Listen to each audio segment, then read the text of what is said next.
আল্লাহর প্রতি ঈমান আনলে পরে উপকার কি কি উপকার হয় সেটা শোনার দরকার কিনা? ফায়দা ছাড়া তো মানুষ কাজ করে না, ফায়দা হইতে হবে, লাভ হইতে হবে। ঈমান, আল্লাহর প্রতি ঈমান আনলে অনেক লাভ।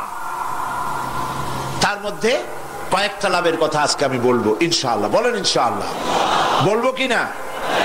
কয়েকটা লাভের কথা বলি, আমি আশা করি ফায়দা হবে ইনশাআল্লাহ। বলি ইনশাআল্লাহ। এক নম্বরের ফায়দা, আল্লাহর উপর ঈমান আনলে, মুখস্থ করেন, কাগজ কলম থাকলে লিখে নেন, আর না হয় মনে মনে মনে রেখে দেন, মেমোরিতে ধরে রাখেন। আল্লাহর উপর ঈমান আনার এক নম্বরের লাভ হচ্ছে আত্মমর্যাদার সৃষ্টি হয়। যারা আল্লাহর উপর ঈমান আনে তাদের আত্মমর্যাদার সৃষ্টি হয়, পার্সোনালিটি, শখসিয়ত তৈরি হয়। এমন শখসিয়ত হয়, শখসিয়ত মানে কি? পার্সোনালিটি। পার্সোনালিটি মানে কি? ব্যক্তিত্ব। ব্যক্তিত্ব তৈরি হয়। সে কোনো পাগল শ্রেণীর লোক হয় না, তার চলায়, তার বলায়, তার ওঠায় ব্যক্তিত্বের ছাপ ফুটে ওঠে। এই ব্যক্তিত্বের পরিস্ফুটনের কথা বিশ্বকবি বলেছেন। কে বিশ্বকবি? আল্লামা ইকবাল রহমতুল্লাহ আলাইহি। আল্লামা ইকবাল রহমতুল্লাহ আলাইহি তিনি বলছেন, খুদি কো কর ইতনা বুলন্দ, খুদি কো কর इतना बुलंद कि हर तकदीर लिखने के पहले खुदा पूछे बंदे को बता तेरी रजा क्या है। নিজের ব্যক্তিত্বের পরিস্ফুটন এভাবে গড়ে তোলো, পার্সোনালিটি, শখসিয়ত এভাবে তৈরি করো যাতে আল্লাহ পাক তোমার তকদির লেখার সময় তোমারে জিজ্ঞেস করে, বান্দা তুই বল তোর তকদিরটা আমি কিভাবে লিখবো। সুবহানাল্লাহ বলেন। এটাই হচ্ছে ঈমানের প্রথম কথা। ঈমান যে আনে তার মধ্যে মর্যাদার সৃষ্টি হয়, সে কোনো কিছুকে ভয় পায় না, আত্মমর্যাদা আসে। কারণ ঈমান আনার আগে, খুব খেয়াল করুন, ঈমান আনার আগ পর্যন্ত সে ভয় করত সাপকে, তাই সাপকে পূজা করত। সে ভয় পেত পাথরকে, তাই পাথর পূজা করত। সে ভয় পেত সূর্যকে, তাই সূর্যকে পূজা করত। সে ভয় পেত পানিকে, তাই পানি পূজা করত। ভয় পেত আগুনকে, তাই আগুনকে পূজা করত। ভয় পেত বিরাট গাছ, ওইটারই পূজা করত। যেটা বড় ওইটারই পূজা করত। কিন্তু ওর জানা নাই এর থেকে বড় এগুলি সৃষ্টি, এর থেকে যিনি সৃষ্টি করেছেন সৃষ্টির শক্তি বেশি না স্রষ্টার শক্তি বেশি? তো পাগলের মতো এগুলোর সামনে মাথা নত করো কেন? এই জন্যে ঈমান আনার আগে তার মধ্যে ব্যক্তিত্ব ছিল না। যেখানে যা দেখেছে মাথা নত করেছে, পূজা করেছে, অর্চনা করেছে। কিন্তু কোরআন তাকে শোনায়ছে, ইন্নাল্লাযীনা তাদউনা মিন দুনিল্লাহি ইবাদুন আমসালুকুম। আল্লাহ পাক বলেন, আমাকে বাদ দিয়ে এরা যেই সব জিনিসের পূজা করে, মাথা নত করে এবং ওদের কাছে শক্তি আছে বলে মনে করে, তোমাদের জেনে রাখা উচিত ওরা তোমার মতো আমার গোলাম। আল্লাহর প্রতি ঈমান আনায় মানুষ বিনয় এবং বিনম্র প্রকাশ করে, সে অহংকারী হতে পারে না। আল্লাহর উপরে যে ঈমান আনে সে অহংকারী হইতে পারে না, কারণ আল্লাহ বলে দিয়েছেন, ইয়া মাশারাল জিন্নি ওয়াল ইনস ইন ইসতাতা'তুম আন তানফুযু মিন আকতারিস সামাওয়াতি ওয়াল আরদ ফানফুযু লা তানফুযুনা ইল্লা বিসুলতান। যারা অহংকারী, যারা স্বৈরাচারী, যারা জালিম, আল্লাহ পাক তাদেরকে বলছেন, হে পৃথিবীর মানুষেরা, জেনেরা, যদি সম্ভব করতে পারো, আমার আইন ভালো লাগে না, আমার ইসলাম পছন্দ হয় না, আমার আলেম ভালো লাগে না, আমার কোরআন ভালো লাগে না, অবস্থা যদি এমনটি হয়, বেরিয়ে যাও, বেরিয়ে যাও।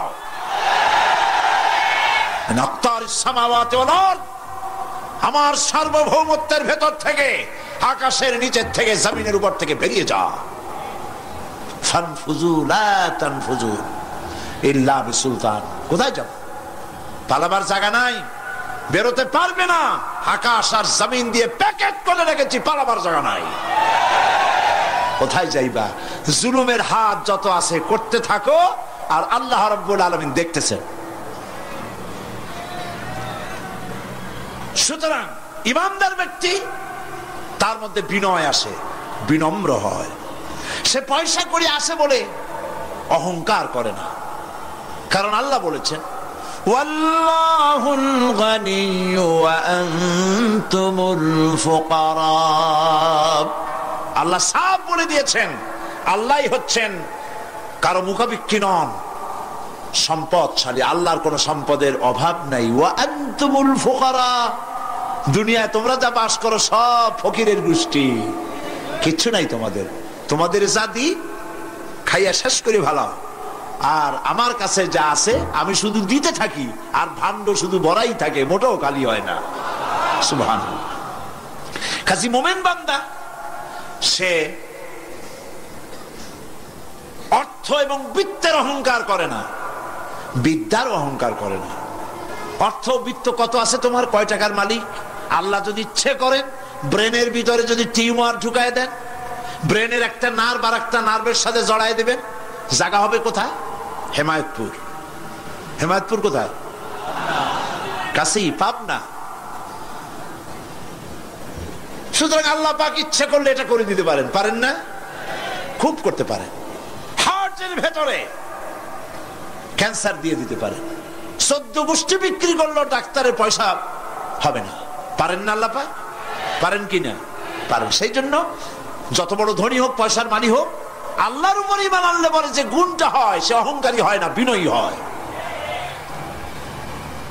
আল্লাহ রাব্বুল আলামিন কোরআনে কারীমের ভিতরে বলে দিয়েছেন লিল্লাহি মা ফিস সামাওয়াতি ওয়া মা ফিল আরদ।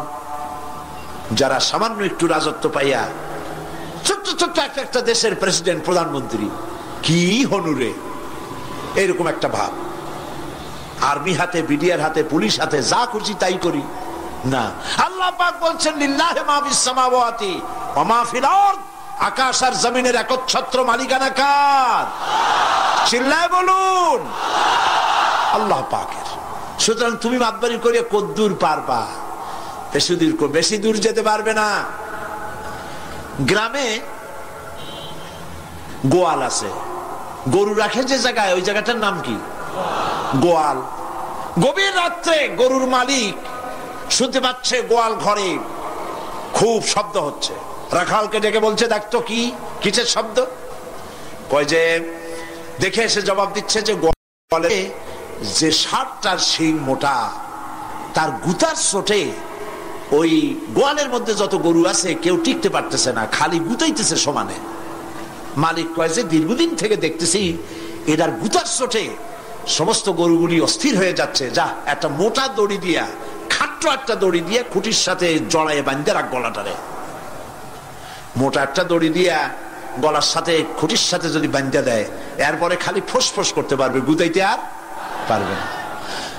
ঠিক অনুরূপ ভাবে কোন জনপদ থেকে, কোন দেশ থেকে যখন দেশের মানুষেরা, যখন দেশের নিরস্ত্র মানুষেরা, গরিব মানুষেরা যখন আল্লাহর দরবারে গভীর রাত্রে ফরিয়াদ তোলে, আল্লাহ জুলুমে অত্যাচারে জর্জরিত হয়ে গেলাম, মার খেতে খেতে শেষ হয়ে গেলাম, অত্যাচারে অত্যাচারিত হচ্ছি, চিৎকার বাড়তে থাকে, আল্লাহ পাক তখন তার নজর দিয়ে দেখেন। আল্লাহ তো দেখতেই থাকেন সব সময়ের জন্য।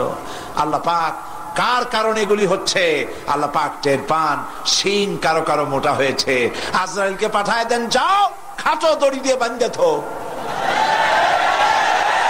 খাটো দড়ি কোনটা বুঝছেন? 3 হাত। 3 হাত কবর কোনটা? খাটো দড়ি দিয়ে বাঁধে থো। সুতরাং কত বড় বড় রাজা বাদশাহ ক্ষমতা এলো, মানুষের উপরে জুলুম করলো, আল্লাহ পাক তার ইন্তেকাম নিয়েছেন। সেই আল্লাহ এখন আর নাই, নাউজুবিল্লাহ। সে আল্লাহ আছেন কিনা? পূর্ণ শক্তিতে বহাল কিনা? হুয়াল হাইয়ুল কাইয়্যুম। এমন অবস্থা নয় যে বাংলাদেশে কি হচ্ছে আর আল্লাহ টের পাচ্ছেন না। কি বলেন? আল্লাহ রাব্বুল আলামিন বলেন লা তাখুযুহু সিনাতুন ওয়ালা নাওম, ঘুম নাই তন্দ্রা নাই। কার? ঘুমানো না, তন্দ্রাও যান না। তন্দ্রা কারে কয়? জি, ঝিমটি, ঝিমানি, যাই বলেন আপনারা বুঝে নিয়ে। ওই যে বসে বসে এরকম এরকম করে, আল্লাহ ওরকমও করেন না।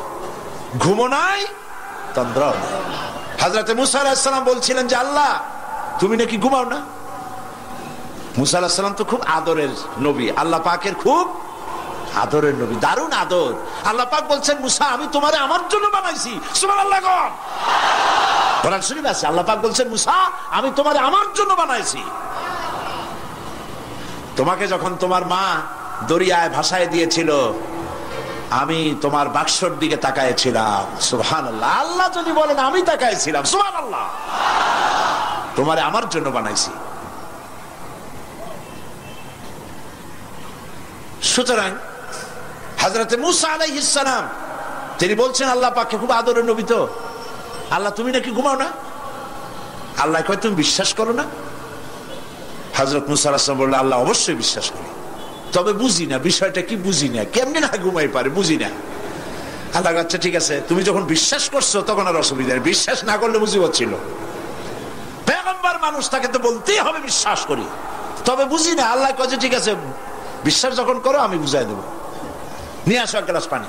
এক গ্লাস পানি নিয়ে আসলেন, দাঁড়ায় থাকো। মুসা আলাইহিস সালামকে আল্লাহ বললেন পানি নিয়ে দাঁড়ায় থাকো, আর ঘুমের আল্লাহ করলেন মুসারে ধর।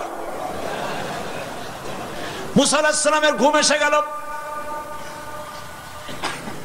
ঘুমের আমেজে হাতটা শিথিল হয়ে গ্লাসটা পড়ে ভেঙ্গে চুরমার হয়ে গেল। হযরতে মুসা আলাইহিস সালাম ভয় পেয়ে গেলেন।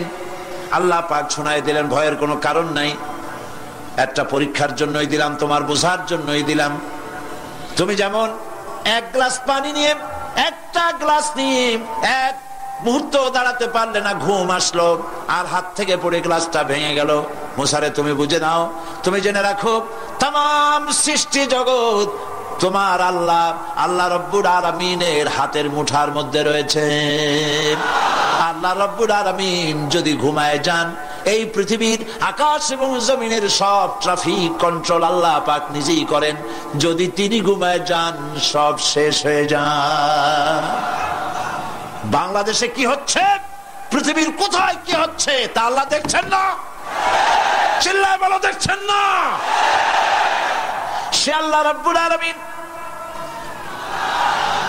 তিনি পরিষ্কার করে বলছেন যারা নাকি মুমিন বান্দা তারা অহংকারী হয় না, ক্ষমতায় থাকুক ক্ষমতায় না থাকুক কোন অবস্থাতেই অহংকারী হতে পারে না।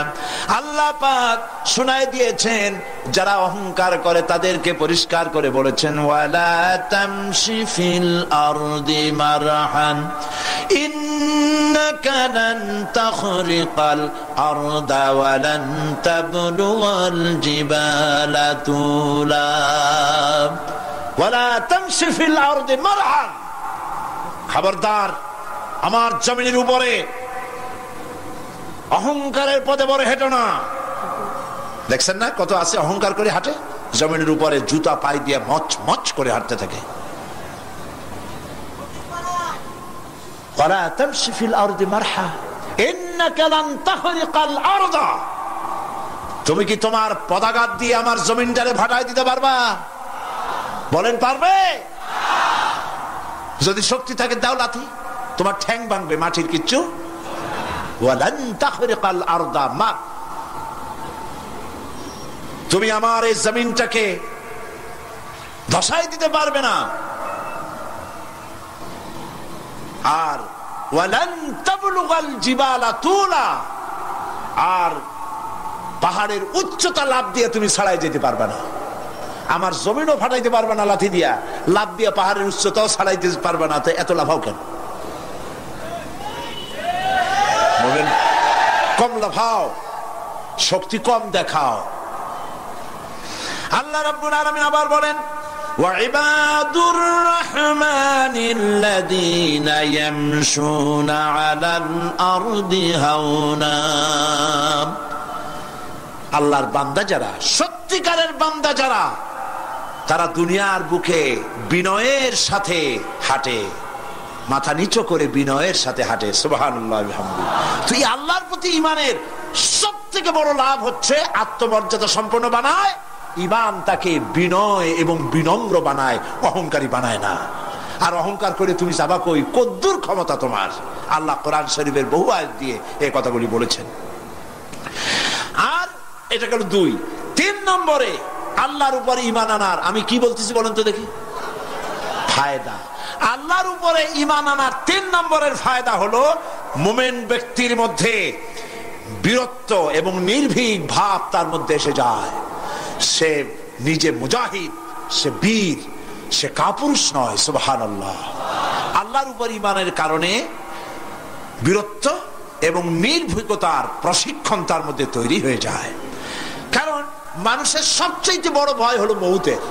বলেন তো দেখি, বড় ভয় কিসের? বলেন সবাই। আর যারা বললেন না তারা, তাদের মৌতের কোনো ভয় নেই। মৌতের ভয় আছে কিনা? আছে। কিন্তু ভয় করে যাবেন কই? ভয় তো সেইটারে করা যায় যেটাকে ভয় করে এড়ানো যায়। এখন মৃত্যুকে ভয় করে আপনি কি এড়াইতে পারবেন? পারবেন? আল্লাহ পাক বলছেন মুমিন নির্ভীক হবে, বীরত্বে পরিপূর্ণ হবে, কাপুরুষ হবে না, মৌতের ভয়তে পালায়ে বেড়াবে না। আল্লাহ পাক বলছেন কুল ইন্নাল মাউতাল্লাযীনা তাফিরুনা মিনহু ফাইন্নাহু মুলাকীকুম। মরণ থেকে পালাও তুমি, মরণ তোমায় লইবে ঘিরি, যদিও সুদূর আকাশ পানে, লুকাও সেথায় লাগিয়ে সিঁড়ি। এ মহারোগের চিকিৎসক নাই, নাই সে ঔষধ জগতে, খুঁজিয়া কাতর হইলে কি হবে, পারিবে না তারে ফিরাতে। মৃত্যু যখন তোমার এসে যাবে, তোমাকে মৌতের হাত থেকে কেউ রেহাই দিতে পারবে না। মৃত্যু তোমার হবেই। সুতরাং মৌত যখন হবে তখন তাকে ভয় করে তো কোনো লাভ নাই। আর মৃত্যু কোথায় হবে, কখন হবে, আমরা কেউ জানি না। জানেন? ওমা তাদরি নাফসুম বিআইয়ি আরদিন তামুত। কোন মাঠে, কোন ময়দানে কখন মৌত হবে কারো জানা নাই। এই গত নভেম্বর মাসের শেষ দিকে আমি লন্ডন সফর করেছিলাম। এক ভাইয়ের কাছে শুনলাম, আমি অবাক হয়ে গেলাম। তিনি পত্রিকায় দেখে আমাকে বলেছেন এক লোক 8 তলা থেকে 8 তলা বিল্ডিং এর ছাদের উপরে পড়ে গেছে। 8 তলা বিল্ডিং এর ছাদের উপর থেকে পড়িয়া তার কিছু হয়নি, হাত পাও ভাঙে নাই, মরেও নেই, খালি কিছু চামড়া টামড়া ছিঁড়ে গেছে। তাড়াতাড়ি অ্যাম্বুলেন্স আসছে, অ্যাম্বুলেন্সে তাকে নিয়ে গেছে, হসপিটালে নিয়ে যাবে চামড়াগুলো সেলাই করে দেওয়ার জন্য। অ্যাম্বুলেন্সে উঠাইয়া তাড়াতাড়ি অ্যাম্বুলেন্স আসছে। দরজা যেভাবে লাগাইছে দরজাটা ভালোভাবে লাগে নাই। দেখেন নাই মাইক্রোবাসে বা অ্যাম্বুলেন্সে অনেক সময় দরজা এরকম মারে, মারার পরে অনেক সময় লাগে না, যার জন্য ড্রাইভার বলে যে দরজাটা ভালো করে লাগায় নেন। ঠিক না? দরজাটা ভালো করে লাগে নাই। সামনে চলতে গিয়ে এই গাড়িটার ব্রেক কষতে হয়েছে ড্রাইভারের কোনো কারণে। যেই না ব্রেক কষেছে আর অমনি দরজা যেটা লাগছিল না ভালো করে, দরজাটা খুলে গেল। আর রুগীটা 8 তলা কাছে পড়ছিল, ওইটা ছিল পাশে, সে ছিটকে গিয়ে রাস্তায় পড়লো। আর একটা বাস সামনের থেকে এসে মাটিতে তাকে চ্যাপ্টা করে দিয়ে চলে গেল।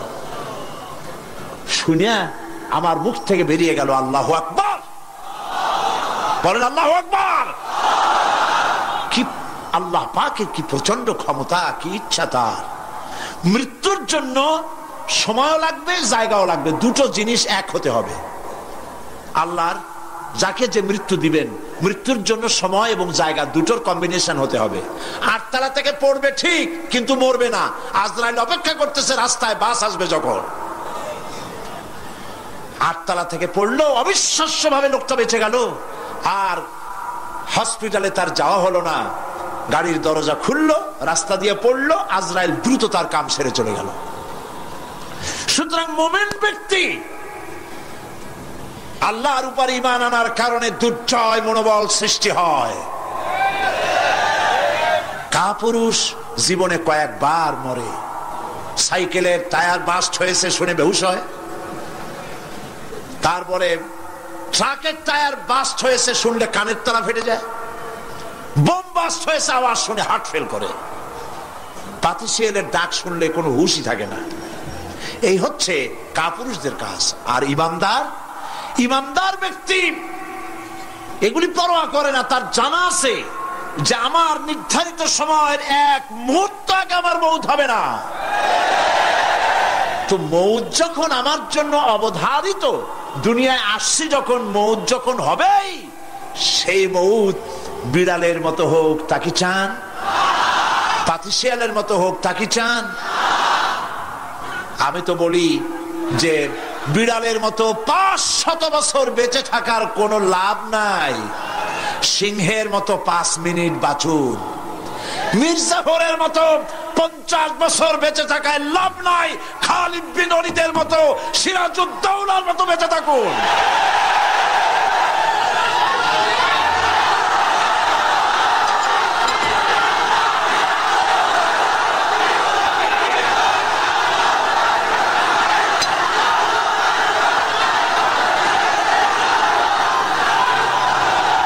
বসেন, আপনারা যদি দাঁড়ায় যান তাহলে আমি করব কি? বসেন বসেন। সেই জন্য এই ক্ষণস্থায়ী জীবনকে কেন সেই অনন্ত সুখময় জীবনের জন্য উৎসর্গ করে দেব না, যা আল্লাহর কাছে পাওয়া যাবে কিয়ামতের দিন।